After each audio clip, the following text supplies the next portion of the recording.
வித்துக்குள் வித்தாகி எத்திசையோ ஒளியாகி விளங்குகின்ற பெரியங்காலி மாதவர் புடசூட மலையானூர் தனில் வளரும் அம்மானி மகராஜ ராஜேஸ்வரி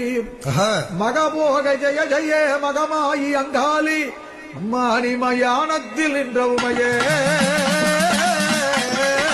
காலையில விழித்தெழுந்து மஞ்சளில குளிச்சு வந்து ஈரத்துணி சேலையிலே குறைகள் எல்லாம் நெஞ்சினிலே மஞ்ச முக நெத்தியிலே